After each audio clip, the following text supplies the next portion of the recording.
কল্পনা করুন এক নিঃসঙ্গ শূন্যতা, যেখানে নেই আলো, নেই সময়, নেই কোনো কণাও, নেই পৃথিবী, নেই সূর্য, নেই আপনি কিংবা আমি। একটি নিস্তব্ধতা যার কোনো সীমা নেই, কোনো শব্দ নেই। কিন্তু ঠিক এই নীরবতার বুক চিরে ঘটেছিল এক অদ্ভুত ঘটনা, একটি ঝাঁকুনি, একটি বিস্ফোরণ। সেটি কোনো বিস্ফোরণ ছিল না, বরং এক অসীম শক্তির বিস্তার। এটাই ছিল বিগ ব্যাং, এক রহস্যময় সূচনা যার পরেই জন্ম নেয় মহাবিশ্ব, এবং তারপর একদিন জন্ম নেই আমরা।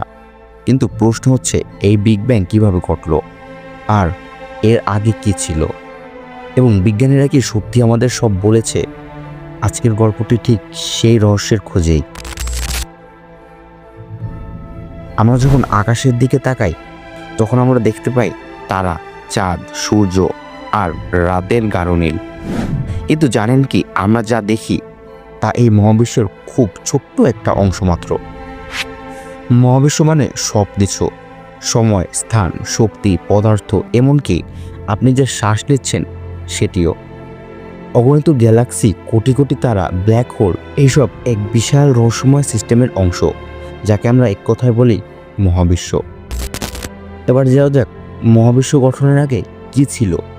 এখানে গল্পটা আরও অদ্ভুত হয়ে যায়, কারণ বিজ্ঞানীরা বলেন সময় আর স্থান বিগ ব্যাংয়ের সাথে সৃষ্টি হয়েছে। মানে বিগ ব্যাংয়ের আগে বলতে কিছুই ছিল না। কিন্তু প্রশ্ন তো থেকেই যায়, তাহলে এই সিঙ্গুলারিটি কোথা থেকে এলো?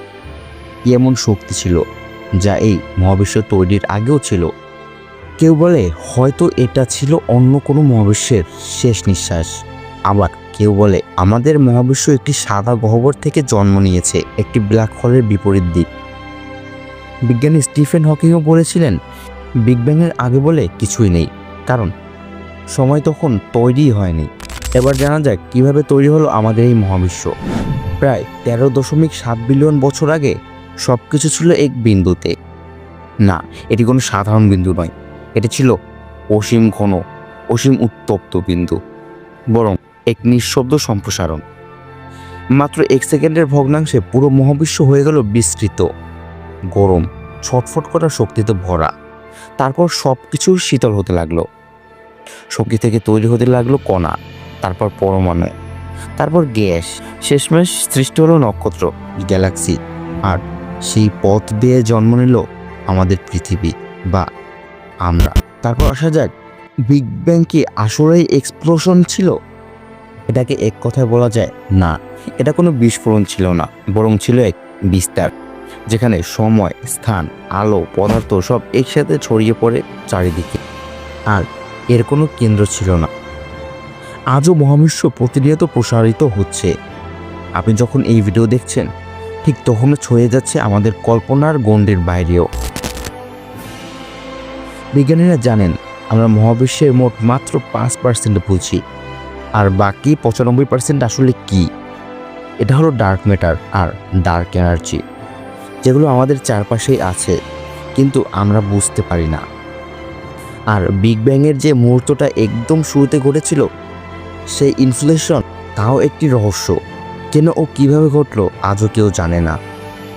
আর সবচেয়ে ভয়ানক প্রশ্ন হলো, এইসব তথ্য কি আমাদের বলা হচ্ছে পুরোটা, নাকি বিজ্ঞানীরা এমন কিছু জানেন যা প্রকাশ করলে বদলে যাবে আমাদের বিশ্বাস? অনেকে বলেন বিগ ব্যাং ছিল এলিয়েনদের কোনো পরীক্ষা। কিছু মানুষ বিশ্বাস করেন আমরা আসলে একটি সিমুলেশনের মধ্যে আছি, একটি বিশাল ম্যাট্রিক্স এর মতো কল্পনার বাস্তবতা। তবে যাই হোক না কেন, প্রশ্নগুলো থেকেই যায়, এত নিখুঁতভাবে এই মহাবিশ্ব চলছে কিভাবে, আর এর শেষটা আসলে কোথায়? আজ আপনি জানলেন একটা গল্প না, এটা শুধু গল্প নয়, আমাদের বাস্তবতা।